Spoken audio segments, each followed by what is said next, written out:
We're back again for another edition of our live chat about the secret lives of church ladies. Yes. I am Dr. Nicole Carter. And I am Bree Reed, and we are back this week to talk about family and kinship in this wonderful short story collection. Yes. So, as always, we are going along with our syllabus, and I'm scrolling on my copy here so that I can get us to the right section. Family and kinship starts on page 35 of the syllabus if you are following along with us. And if not, make sure you head to the SBG website and tap in as an insider so that you can get all of the syllabi on your insider dashboard every month. Yeah. So I can open it up if you would like. Of course. All right. So again, these things are these chats for this particular book is organized thematically. So the first question about family and kinship found in the syllabus asks which family from the collection sticks with you. Take a moment to think about each story and which characters moved you. Consider mothers, children, fathers, grandparents, and kinship for queer characters in your answer. Oof. You want to answer first, or you want to? So I'm gonna be honest, it was difficult for me to find like a particular family that necessarily stuck with me. Like I could pick individual characters in the text that stuck out to me, reminded me of myself, or reminded that like the experience that I had growing up, or something like that. What I one part that I don't think a lot of people consider family or kinship that I really really enjoyed was actually the short story on. Sorry. Um, so first of all, I really like the section on instructions for married Christian husbands, potentiality Okay. of a family, and then the other one that continues along those same lines is how to make love to a physicist. So it's like the potential of like creating what like that family will look like eventually. Because I mean, people, which we see in other parts of the book, that makes a family. So it can make a family. So the ones that I like, I guess, stuck or like were interested in the most ones before the family actually got started. So You said I like the prequel. Before we get to the happy family around the kitchen table, let me see what the parents was doing before. Yeah. So I think that's so cool. and then like the part in talking about which characters move me, actually it was so I think I was angered by the mother in the peach cobbler story because it reminded me of my dad's ex-girlfriend. And I was okay. Just like kind of mean for no reason. Like I mean there are reasons, right? Essentially there are reasons like historical and sociological reasons. However, unfortunately, young Black girls get the brunt, like the anger and sadness is taken out on them, and so it just reminded me of uh, the meanness that some parents can have towards their children. So. Ooh, that's a word, right? In the ways that, as you were saying, like Black girls aren't only marginalized for their Blackness, their gender identity, their gender expressions, right? Depending on how expressive you are, whether it be being a masculine Black girl or a femme Black girl, like the brunt of it is all different locations of violence. And I also think we Mm-hmm. see different locations of violence with the various Black girl characters who are featured in this. Like, you talk about the meanness that Olivia suffers also reminds me of the violence of Jael's grandmother in her own way of trying to save Jael from being like her mother or like these other young women that she sees running around and not in church. She is violent to Jael in these ways of like this repression, right? And this like Jael needs help and care and somebody to listen. And Granny is like, let me write in my own little journal about praying for her and not wanting her to end up like her mama. And it's like, what other services or resources could Yeah. Jael have benefited from? What other people being around would she have benefited from? And so for this question, I thought a lot about Jael and her grandmother, and even that naming tradition that they have that carried through Jael's life about like the names of these girls who grew up to be Black women are also bestowed with this kind of like power to make or break them based on the story of the person in the Bible. Yeah. Yeah. I mean, and so actually I think so. When the question asked about moving, I think it moved me in a way that reminded me of negative things that have happened. So like the women in my family, like on my dad's side of the family, they were church going, very adamant about like young girls behave and act in a particular way. And I like resisted all of that. But luckily dad didn't like, he was like, yeah, no, I'm not, you don't have to do anything that these people like these people tell He you. was like, bump all of that anyway. Yeah. So it was like I was able to like resist without resisting him, if that makes sense. But like I was resisting their rules. Yeah. You So I had think support in your refusal. being hurt, not having it. Yeah. I can't imagine not. Yeah. And we did that all up and through this collection. And I see somebody on YouTube saying they related to Jael and how to make love to a physicist. Yeah. China. Yeah. So I think there are like pieces that reminded me of myself experiences. Yeah, things I've read, like just yeah. I think it was why I was able to get through the book in like a couple of days. I was angry. You said I feel seen and heard in parts of this, and I see and feel and hear others in different parts. Yep. And when you bring up Olivia's mom and that meanness, it brings us to our second question too, of when we get this quote from page 74. And let me get there for folks before I read it. And it's at the bottom of that last page of Peach Cobbler, when Olivia, the young Black girl character, says, I swear my life won't be crumbs. I swear my life won't be anything like yours because it will be sweet and it won't be crumbs. On page 74, and the question asks us, reflect on Olivia's relationship with her mother and what leads to this final moment of the story. And hey, everybody still coming in saying hey in the comments. Thank you for being here. So we're talking about Olivia and her relationship with her mother and what leads us to this final like declaration from Olivia. And I feel like all throughout the lives, we always talk about Peach Cobbler because that story in particular hits. Yeah. And in preparation for this, I still, whenever I think of the quintessential moment where I would have broken as a little Black girl, is when I made the choice to go into that trash can. Go where? I'm sorry. Olivia makes that choice to go into the trash can. Oh yeah. That was. I feel like it's a direct line from that moment to this one. Yeah. Yeah. I don't. So I just asked a question about this. So really that quote and this section, and it was just like, how do you advocate for yourself when you can't get out of a situation?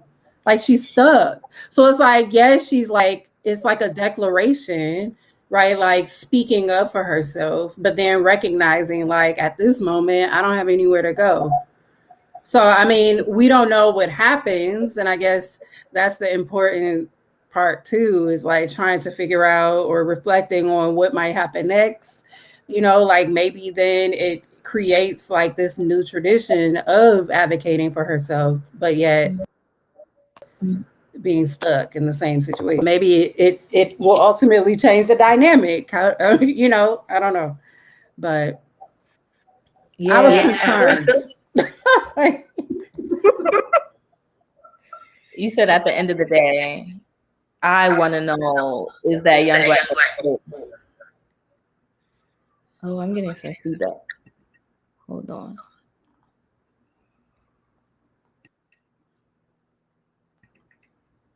Not technical difficulties. A lot. For me, when I think about Olivia and her mother, I think about how Olivia can be safe too, and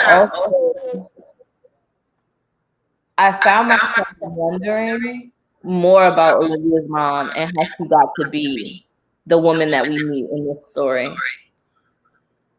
Yeah, that's the other. So, in response to the next question that was asked, that's one of the things I brought up was like, I don't know, like we often, even like that book, or well, it was a book originally, and then I think it was a movie and they changed the name. Was the movie Precious? What was the name of the book? I don't remember the name. Was the movie named Sapphire? Yes. Okay. Yes. So thinking about that, like we see these images of these like Black mothers, and it's like they're violent images, and we fear for the children, rightfully so, right? And many of us perhaps have gone through similar things, but I am always interested in like how you got to that point, because you are essentially doing this damage because you were damaged. So, like you're just continuing this cycle of violence. And I don't know, like I just so I did think about that, like how she got to that place. Well, really how a lot of the mothers got to that place. Even the fathers, like the father, I'm blanking on his name right now. In the Dear Sister. Oh yeah. Father, like something happened. Something always happens to get you to this place, to get you to be either emotionally unavailable, or to behave in a way that you think will, like change the trajectory of your child or grandchild's life, even though it's harming them. So, yeah. So I don't know. Like it's very interesting. Yes, Push is the title of the book. Yes, correct. Yeah.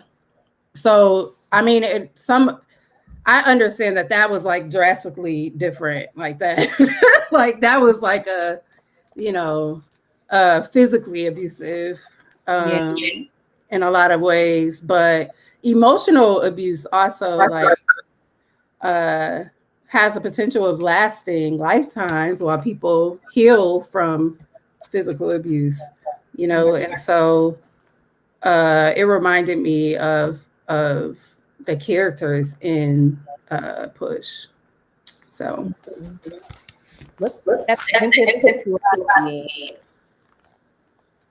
I couldn't hear you. It's like I think because you backed up, but I don't know.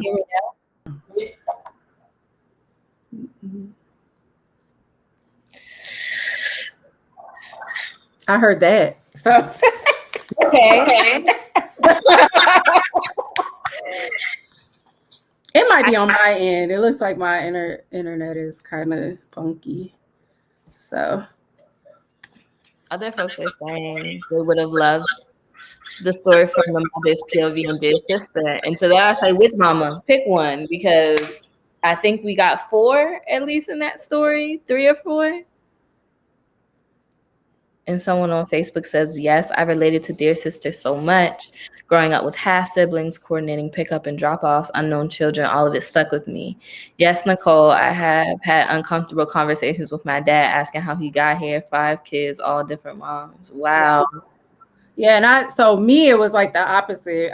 My mom had different children by different people. So it was like, and then ultimately married my father.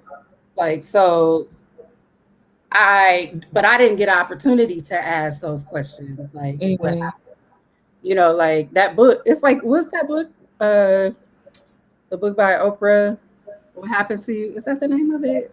Now I'm blanking on everything. All titles are wrong today. but but yes, basically asking like, how'd you get here? Yeah. So, and I don't think we get multiple perspectives ever, really. So I think, Except for in Jael's story where it bounces between her and her grandmother. yeah. Yeah, we don't. So that's why that one was really important, because it went back and forth, which I don't know why other texts don't do that, but That interplay of voices. yeah, it was important to hear all these different sides. So Yeah. I think the silences can also be really loud though, yeah, right? Like this question as we continue through the syllabus and stay on page 36 of how did it feel to read this story from Olivia's perspective instead of from someone else's viewpoint. I think getting Peach Cobbler from Olivia's perspective is key because of the choices that Disha makes to bounce around generationally, right? Like I think Peach Cobbler and Olivia's perspective is particularly striking because we are hearing and visualizing the traumas of a young Black girl in particular, where throughout the rest of the stories we get these different sort of navigations of like young womanhood in relation to the church, right? We get some stories that feel like they're in the past, like Eula. We get some stories that feel a little bit more contemporary, like How to Make Love to a Physicist. mm-hmm. And I think if we got the story or some interplay from Olivia's mother, we would be intrigued. But I feel like by putting it wholly sort of on Olivia's shoulders, we get a lot of detail about Black girlhood in this story. So like I wouldn't be mad if like in the author chat coming up in a few weeks we got a little bit of like the ideas or like some thoughts about Olivia's mom and Peach Cobbler, and like, is there a backstory there why she is the way she is in earlier drafts that we don't get in this final publication? But I'm not necessarily mad again Olivia's perspective at all. Yeah. So there's a question, and I have actually something to say about what she just said too. But so the question asks, do parents see their behavior as wrong? Most of our elders don't, because age is a big thing. We have to endure and forgive as a child, but we can't hurt or disrespect. And so, I mean, that's an important question. I think I do believe, you know, where we are, I guess historically, like kind of promotes conversations that wouldn't have necessarily taken place back in the day. You know, like there was a time where like questioning any of these things, you know, was extremely problematic and seen as disrespectful. And I just think because of some of the things that we've been taught, now we have intimate conversations with parents. I mean, like, so for me, growing up with my father, like with a single father, I asked him questions, but it wasn't until I was in my 30s that I was able to say, like, this bothered me and it hurt. And I want to know what was going on. And so it's a vulnerability. And I think it speaks to the humanity of parents. Like they're just human, you know, and they're going through their own thing, but at the same time, they're traumatizing their children and grandchildren. So I don't know. It's an important conversation to have. Perhaps this is why this book is so important as well. Right? And this good discussion that we're getting from us and the folks who are watching across Facebook and YouTube, and these conversations about vulnerability and family and kinship. I'm also in that same vein of like these assumptions of boundaries, is particularly in Black families intergenerationally. And I'm wondering where that all starts. I feel like it comes from this place of reverence, right? Like in the last live, Julie and I talked about like this thing with Black parents about you call them first, right? Like they're not calling their child. And I'm like, now if you want to talk to me, what good does it do if you sitting by the phone huffing and puffing about me not calling you? When, right, this classic thing of the phone works both ways, right? Right, it comes into play, but there's this power that's imbued in it, right, of like who picks up the phone to call whom, right, and who has to initiate conversation with whom becomes a power struggle when it could be a loving conversation if we all just decided to pick up the phone. Yeah, I mean, so almost every time now that, well, since like classes started back and I started teaching and things got busy again, I don't reach out as much. So when I do reach out, it's like, oh, I thought something happened to you. If you thought something happened,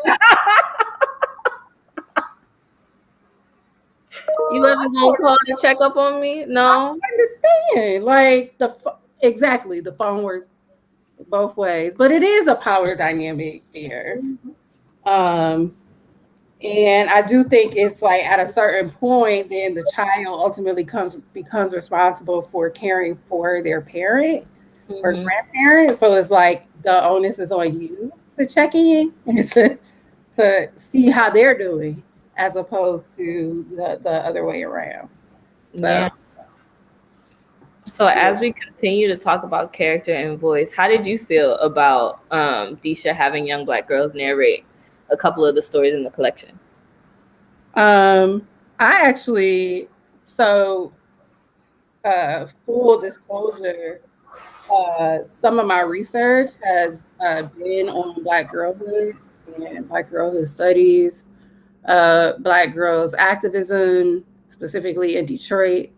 And so I was extremely appreciative to hear the perspective of Black girls, because I feel like we are like, well, I'm not a Black girl, but Black girls and Black women, period, are often silenced. But Black girls are also silenced by Black adult women. So it was important to hear those stories and have them centered.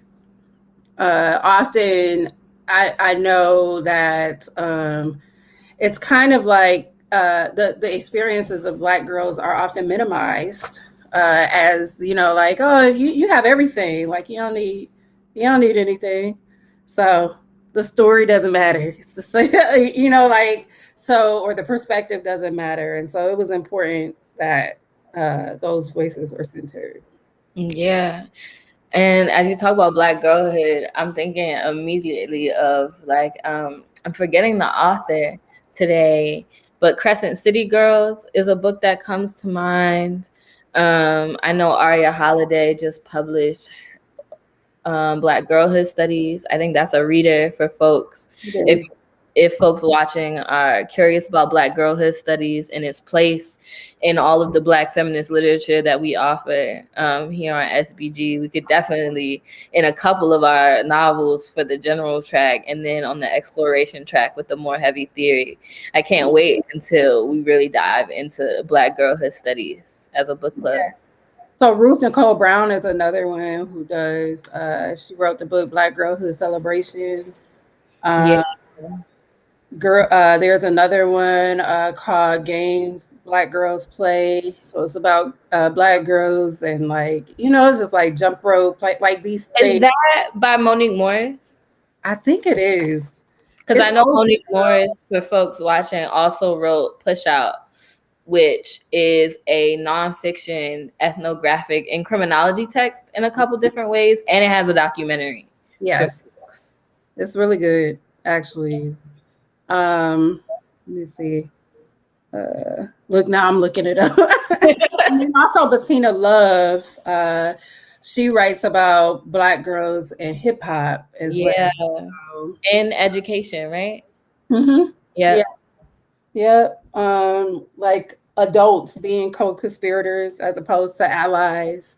So like we actually have an active part to play in the lives of Black girls and advocating for them.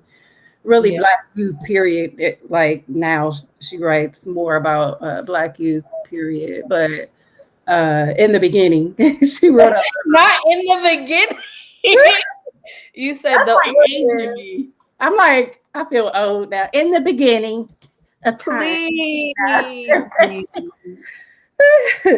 Oh my goodness. I hope folks took note of those references we just dropped. And as always, if you have further questions, hop on the Facebook group. We always have a little bit of an after party dialogue, especially while folks are still reading this book, because you still have time before the author chat.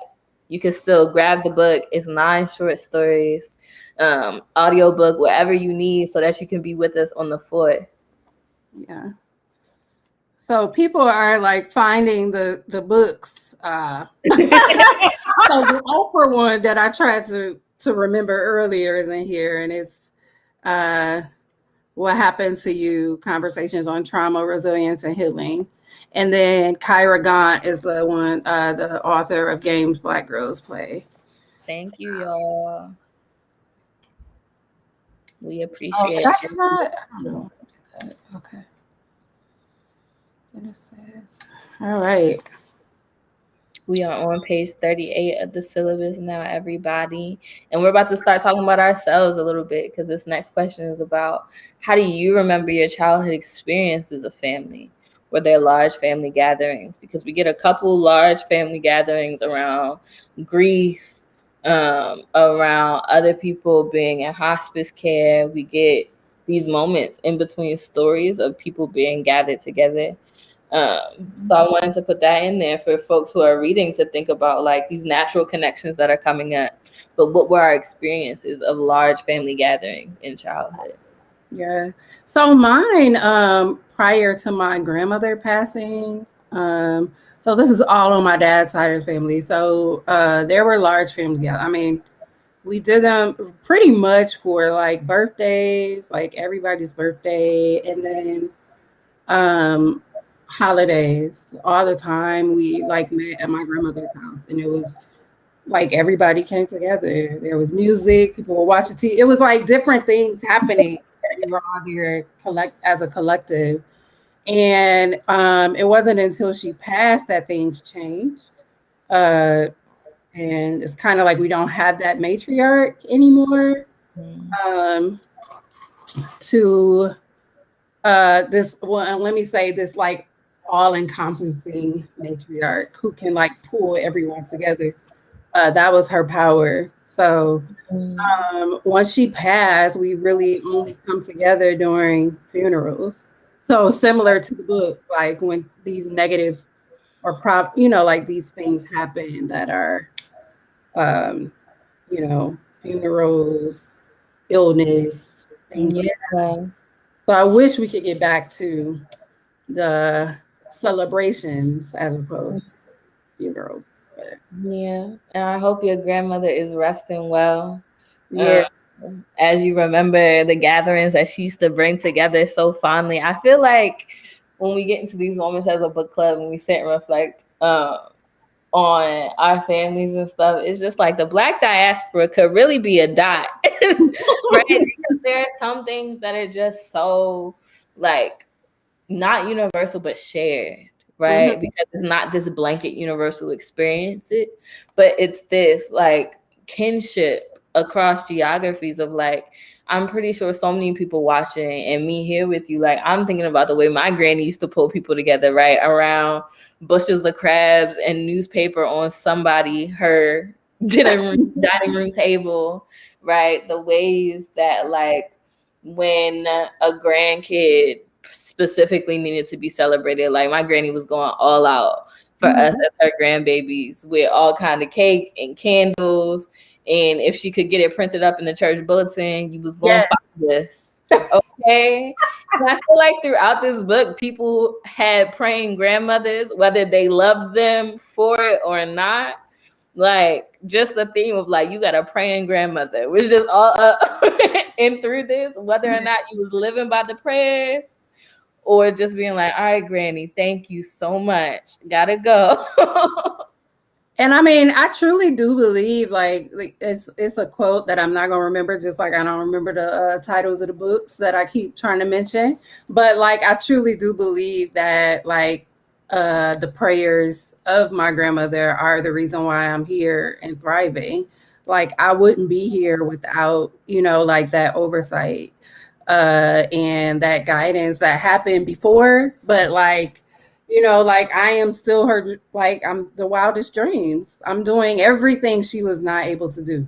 So, you know, I just wish our family was able to continue those, you know, those gatherings. But, You know, I know in a nice, you know, imaginative, we got the pandemic under control life. Y'all gonna have, I mean, I feel like everybody, should we all be able to gather with all of our elders and now our little pandemic nibblings, nieces and nephews, we have no choice but to cut up. yeah. Like, if there's ever a moment we can all gather for a fish fry and feel comfortable again, I don't care who backyard it is that we got to be in.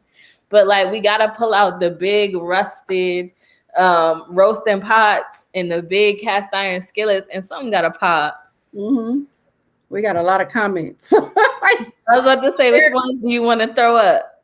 I mean, there are other people who are like reminiscing on things that happened in their families and talking about grandfathers as well and siblings. I know my grandmother had 10 siblings, so it was a lot going on. And had 9 kids. So, yep. Okay. Yeah. So, and then, oh, this is one. For my adoptive family, they have family reunions every year. I haven't been since 2012. My biological family, as an adult, I usually visit my older siblings once a year. I'm planning to go for Thanksgiving. So I think what we're seeing is that there are different, you know, considerations of what family gatherings look like for different people. And I also go to family gatherings. So of other people now. Like I think my friend. That's me. Yeah. So like my line sisters, I have 28 line sisters. So like that's a lot of family reunions. No, please don't have me hollering in this house. Yeah. So you said it's a little bit of us. Like we got a lot of big mamas to visit between 29 of us. And I'm your granddaughter too. It's me. Literally thinking about just like the group messages, whether it be like your Greek affiliated or just like your good homegirls, like just being like on Mother's Day, Father's Day, be like, tell my homegirl I said Happy Mother's Day, right? Like, don't let me be seen as the disrespectful child who didn't come say at least a Happy Mother's Day because your mom has mothered me as well, right? Like people talk about, or at least I see casually on social media, there will be every so often a message that's like, to all the parents who gave me a ride home or fed me when I was hungry, like, thank you, right? And I think especially for Black folk, and depending on your class position, especially like this communal kinship, it saves people's lives. Like the way that I know at least my grandmother, if any of my cousins' friends came over, they got fed too. Like it didn't matter if it was unexpected because she leaned into this, like, if you coming around here at dinner time, there's a reason you in my house and you're not at home somewhere. Yeah. I know, like, so my friend Diane, who actually is probably on Facebook commenting somewhere, she probably the one giving us the names of the books, probably. But her family always invites me like over, and so it's like kind of like a sisterhood that I, like now that especially because I'm here by myself, and even in Michigan, like I don't have those gatherings to go to anymore. So like there are people who often like, like just I know you're probably by yourself, so you're more than welcome to come over. I actually have a line sister whose mom cooked like an entire spread for my like birthday party. And I'm just and there were like 60 people at my birthday party. So for her to Wow. and so I've only met her twice. So for her to do that, it's like, yeah, so that's like a kinship model that, like it's fictive kin, if you will. So yes, my friend gave me her family's dressing recipe. And that's another part, like when you think about the ways that these things tie in to tradition, and also like not your friend saying, yeah, it's me. Yeah. Thank you, Diane, for helping us over here. And what I was getting to was like the way that traditions also carry over, right? So like your grandma's sweet potato pie recipe might be like your biological great grandmother's, right? But it could also be from one of her church mothers when she was a young person and building up the recipe book, right? Or it could be somebody else's great grannies that like everybody was in the kitchen that day on Thanksgiving. She decided to start telling secrets, right, of the recipe book. Yeah. So even when we start talking about people's aunties and uncles and who you calling big mama, who might not technically, right, through the way we think about biology and the nuclear family, be your great grandmother, but like that's your great granny, and don't say nothing else about it. Yeah. Yeah. Yeah. Okay. So so the next question, again, I think the rest of them are like, questions related to our own experiences and connections, as you mentioned. So the next one are there characters in the collection who remind you of the women and girls in your life? Which characters feel familiar and who do they remind you of? I'll let you go first. Right. Let me pick and think about it. I think parts and pieces reminded me of different people.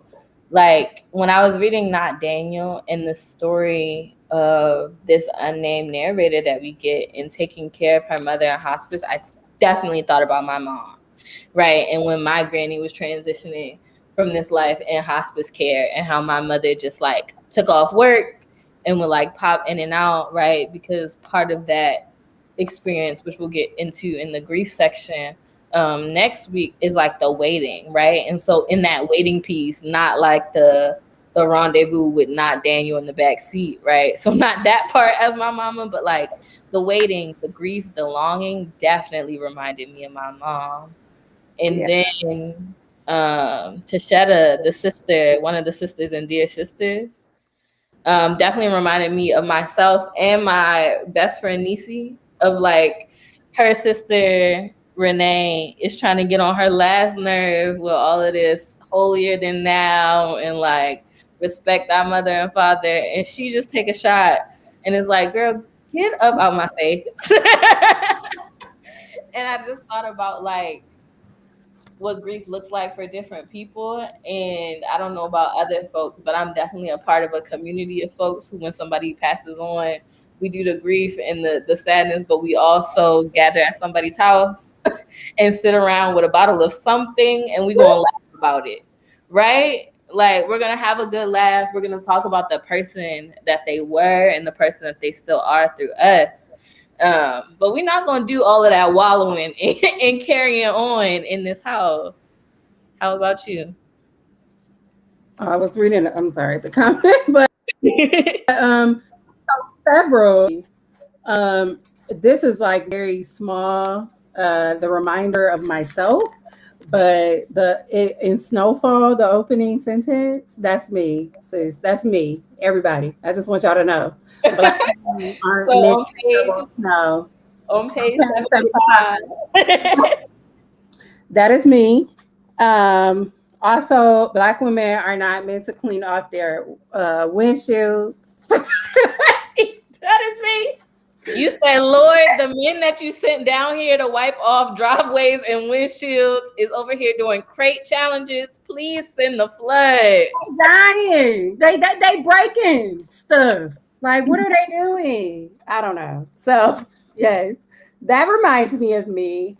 I already mentioned the Olivia in the peach cobbler story, just certain aspects, not the entirety of it, but just the way that my dad's ex-girlfriend used to treat me. And she even used to say, like, I'm sending you to a boarding school. Like, I mean, yes. So, Like, okay, Miss Girl. Anyway. look, the next. Anyway, try. Please tell my daddy to serve. Please try. Come on.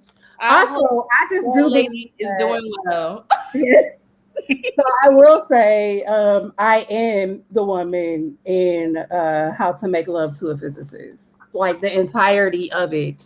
I am that. Not you reading the whole story and being like, now, The if you whole could story. drag me, I'm the whole story. I just haven't met the physicist yet. Like, but I felt like it was written for me. Like, please, Dr. Carter.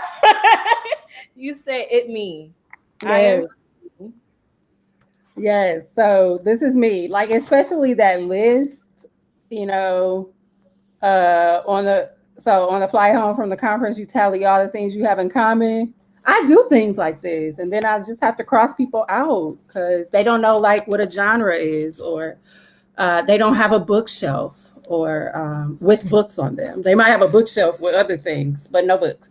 So I just have to cross them out. I hollered when they said you're not a fan of Tyler Perry and you're tired of people insisting you become one. That was my whole life.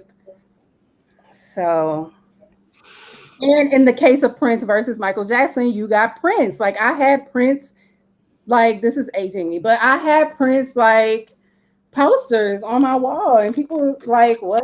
Why? You said I'm stamped. Like, I've been since the back of the back. Like, don't play with them. You both have terrible vision. So these are contexts. So, come on. Like, I'm about to fall out in this chair. Please, somebody, one of the other 28. Please, come on. So that whole section is me. The tea on the conference part, really, as somebody who has experienced grad school now at this point, I'm like, not them having y'all tea about why y'all really be at the conferences. Yes. So, yep, this was good. That was me. So, somebody asked if you're a Capricorn. No, I'm a Taurus. Same. Period. Period. Victorian things popping. Yes. See? Okay. You said that's enough vulnerability for this live. Yes. It's over. Don't try to figure out anything else about me. Literally, you said, okay, now the Q&A section is over. Wow. Okay. So you talked a little bit earlier about like your dad will be like thinking about you but not calling you, and that leads me to think about like my own boundaries around calling my parents and my grandparents for this next question of what boundaries have you set with family for your own peace of mind as an adult. Think about the family conflicts that appeared throughout the collection to guide you in your reflection. Yeah. I mean, continuing with, I mean, there are so many boundaries. First of all, I'm a like uber introvert, and all I do is read and now grade, because that has taken over my life. But like, so the boundary often with family, one is like protecting my emotional, like my energy, really. So my family, my father's side of the family, outside of my father, is extremely religious. And there's nothing wrong with being extremely religious. However, like when that, uh, when your beliefs impede upon, like my ability to live a full life, then I have to create a boundary because Yeah. I refuse.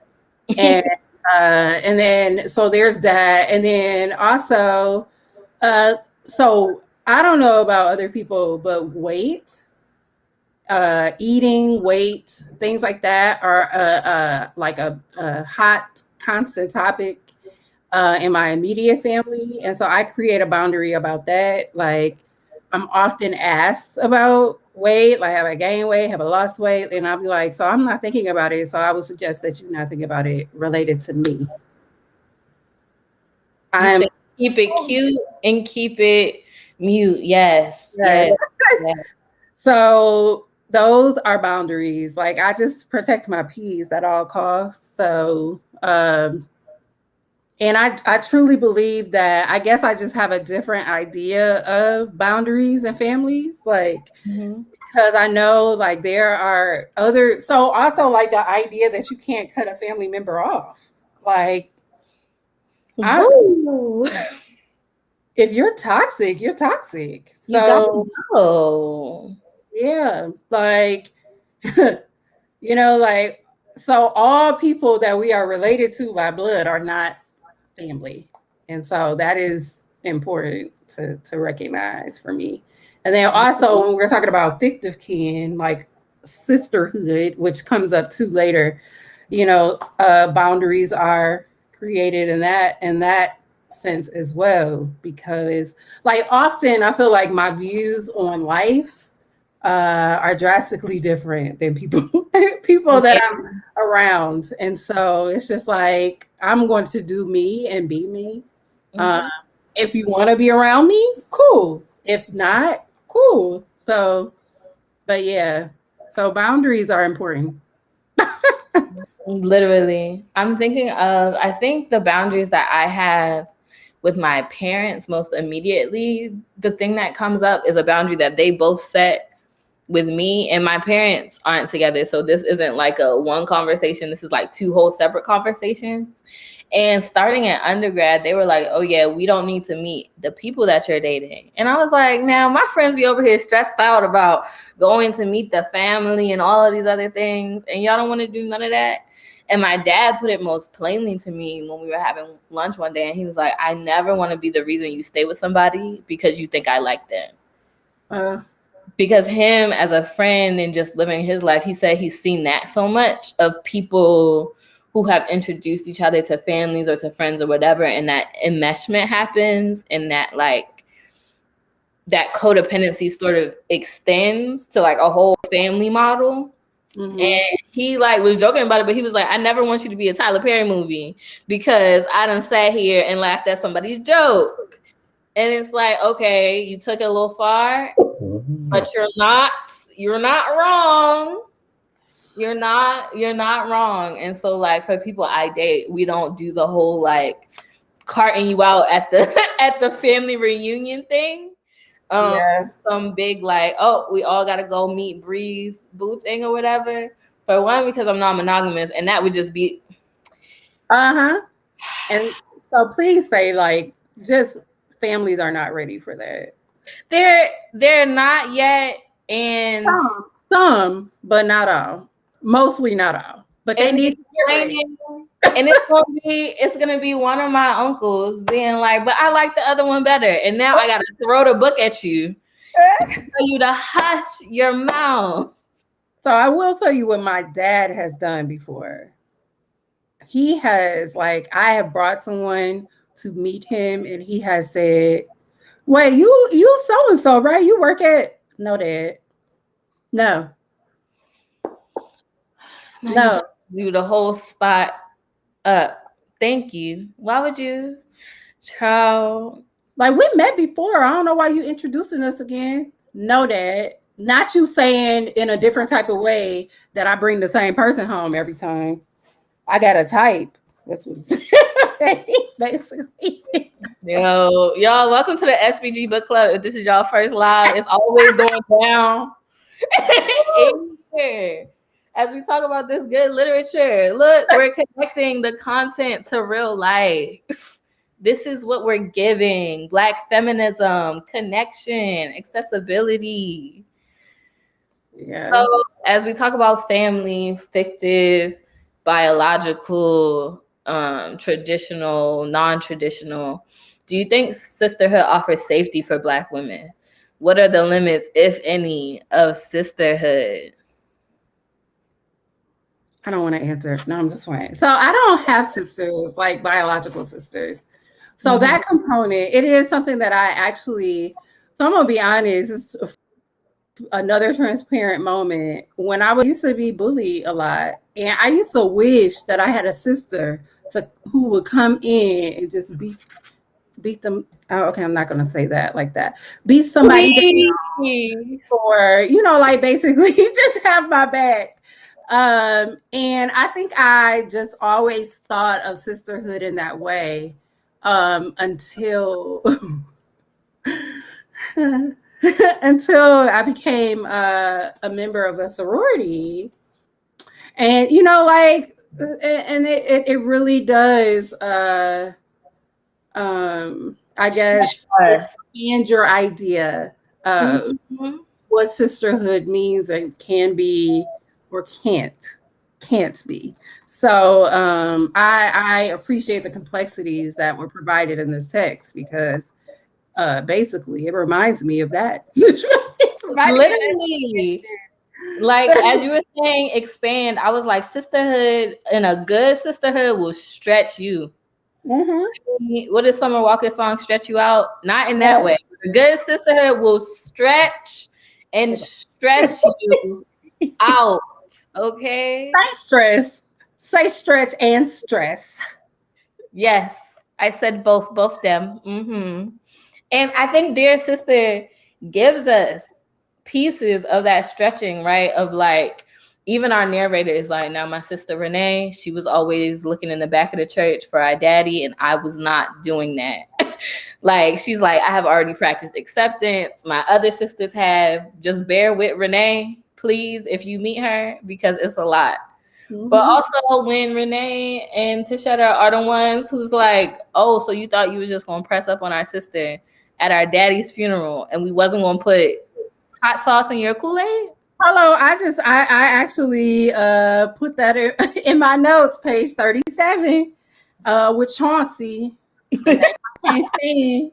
I was just telling Diane I cannot stand that name, Chauncey. Now, not the Chauncey's being called out by name. The Chaunceys. Okay, so but yes. So I mean, I think that whole story or short story explains the complexity of sisterhood. Like in one story, like we get it right there. Like, we might even hate each other. Like we don't like each other, but guess what? Let somebody try something. Like literally, like at what time? Okay, I'm there. Like, right? I don't like you though, but nobody gonna touch you. Like, it's not giving that. And on 38, after we hear about what happens to Chauncey, and I think it's also amazing that this story is one we get in a letter format. I love when authors play with form, and throughout this story, we get multiple different versions of playing with form. And the way that this letter ends, with all of the sisters like passing on their little message, and at this middle section of 38, it's saying, and Kimba says that if you're ever in Philadelphia, let her know. All of our addresses and phone numbers are below. And Uncle Bird said to tell you that he's got room in his heart for one more niece, and I've got room in mine for one more sister. Finally, Tashetta wants to know if you prefer brown or white liquor. Your sister, Nichelle. I'm Tashetta. I'm Tashetta too. I too am Tashetta. Like, y'all will always kumbaya, and I want to know, do you like tequila or rum? Because I can't really do Hennessy or I I'm want, not I want our people free. I want our people freed. Free from the shackles. And we've kind of answered that next question about how does our author write sisterhood in this story. And we both agree that it's beautiful and accurate, and the fights and the tenderness, right, which doesn't oppose the fights. It's not like they got back cool after they did. Chauncey was like, all right, so we still here, and also we're still here, so Yeah. let's all be here together. Yeah. So Reed said you don't need sisters for that, just a good group of cousins. We fight. Right. And so here's my question though, like, so what makes a sister?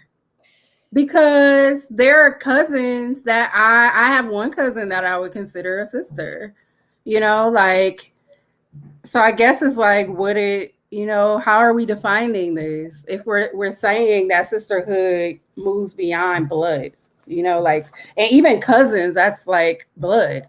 But Unless that's a play cousin, and then we get into like kinship then becomes like neighborhoods and yes, streets and churches. And when you bring up god sisters, I'm like you. I don't have any biological siblings, but I have a god sister, and I know if I call her exactly like Reed was saying, like, we fight.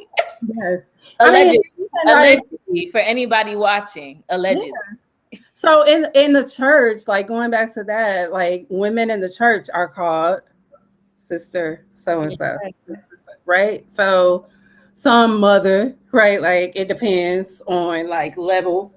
But it's like, so sisterhood means different things in different settings for different people. But I also know that for sure, like even in church and sororities and families, when you say someone is my sister, that means that there is like confidence that that person will support you in some way, shape, or form if something happens, if you're in need. So I think even cousins, like, you know, these are all labels.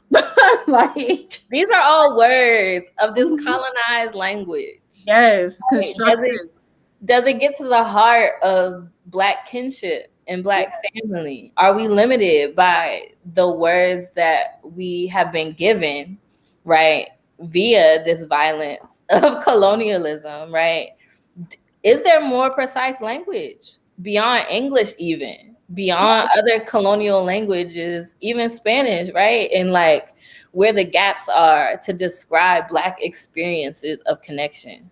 Because we definitely didn't contribute to the creation of many of these terms, so that are being used to describe even family. You know, like that's why things change. Now there's a such thing as chosen family. Yeah. Like extends who belongs and who, you know, who supports who.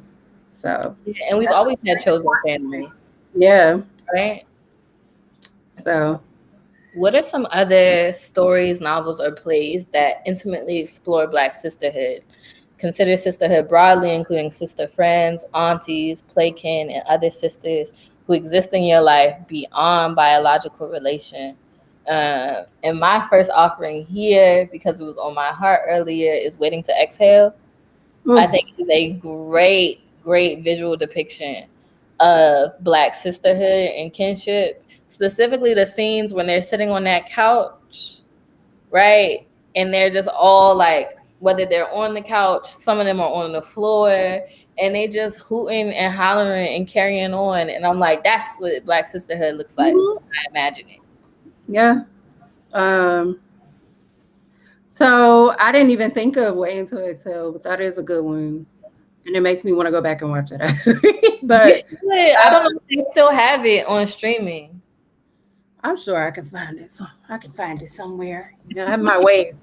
But I put books and really things that we have been discussing, like that we have featured. So like Vanishing Half.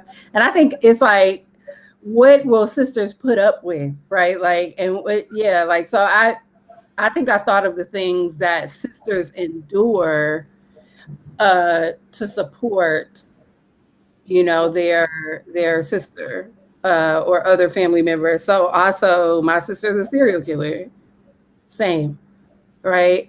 Also, the other Black girl, like if we're thinking about friendships as sisterhoods, like that was a trash like version of you know, a sisterhood, unless we're talking about the best friend, right? She was with it all. Yes. She was like, what? Not to give spoilers, but there's a certain part in the book where something outlandish happens and she finally gets keyed in and she's like, now you was walking down the street and who got what? Oh no. Yeah. The best So friend and the other Black girl is yeah, that. I love the other Black girl. Like I know some people don't like it, but I don't know. I like thrillers, and I don't know, like with thrillers, Black thrillers with socio-political messages. So Literally. That's also both of your picks definitely take us there with my sister's killer. yeah. When I was like, now I'm not necessarily, it's like that meme with when she was drinking the kombucha and she was like, but well, like reading that book was like now I can't say I agree, but I understand. Also, somebody said girlfriends. That is another good one. Girlfriends. Somebody brought up Molly and Issa. Yeah. So yeah, I was gonna say that one. And I'm sad that, you know, there's a one season left, I think. Let's not be sad that it's ending. Let's be happy it happened. That's true, but it can, I mean, we still need things on television that depict our experiences. So We can I'm watch P Valley. We can watch P Valley together now. I never watched that, so I'm gonna try. I'm gonna try it.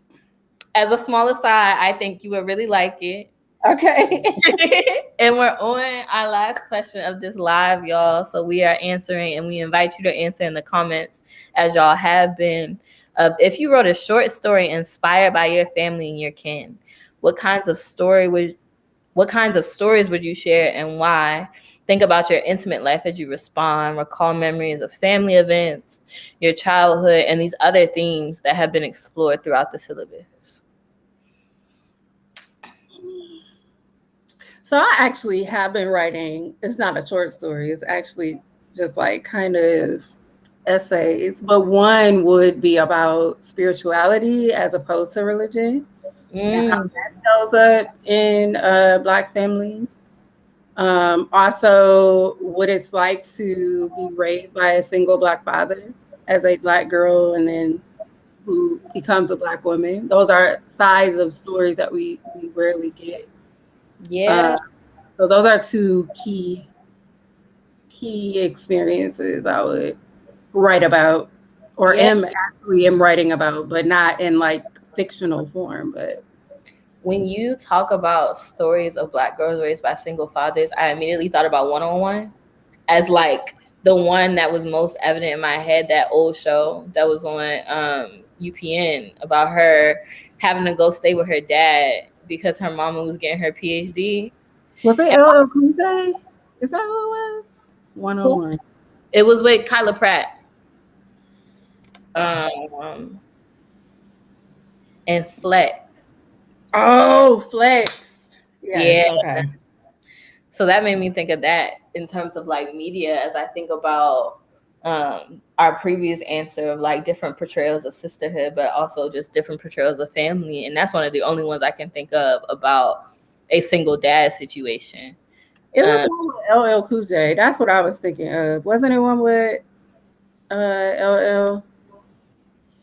Now I can't remember that one. Hold on. Look, I gotta look it up before we finish. You said I gotta get a reference before these people eat me up. As I'm thinking about what I would write about, I definitely want to write about both sets of my grandparents falling in love. Like I think those intergenerational stories really touch me in particular ways of like looking back on how like whole lineages of people come to be because like two people happen to meet in a grocery store or at a park, right? It's really just wild to me that you create whole lives, right, when you meet somebody. Yeah. And just the possibilities that come from that, because my grandparents all met on some very random, like, chance encounter situations that became lasting relationships. And so I definitely want to write about that. Reed says they will write something hilarious about being annoyed at the church house from 9 a.m. to 3 p.m. and be starving and picky, so I eat at home. Now, how did you last from 9 a.m. to 3 p.m.? Peppermints. I'm sure they gave you peppermints. Don't. I know you had those candies. Now. Not the strawberry bonbons. Oh, come on. Come on. Now, strawberry bonbons. And then my grandma would be like, "You want a sandwich? Like, what's on the sandwich, Grandma? Cream cheese. What? No, I'm good. I'll just take the peppermint." And I know your face was just like that in the church house. Like, you know how many times I had to go to the bathroom? I'm going to the bathroom. Not a full shit. Y'all, we have had another amazing live discussion for the Secret Lives of Church Ladies. Again, we promise you have time to make it to the live chat with the author on October 4th on time. If you get this book, whether physical copy or audio book, by October 1st, you will be set by the 4th. I promise. Yes. The SBG guarantee. It's 9 short stories. We got the syllabi on the website. Join in on the Facebook group if you have not already. When you set up your insider account, you'll get the email, and we'll let you in behind the curtain, child. Mm-hmm. So you can see how we cut up on the Facebook group. Thank you so much, Dr. Carter. Thank you so much to everybody, including your friend Diane in the comments, helping us with some research assistantship. Thank you, everybody, so much. Anything from you, Dr. Carter? No. So just make sure to come to our live chat next Wednesday, same time. And yeah, we'll see you there. All right, we'll see you next week, y'all. Bye.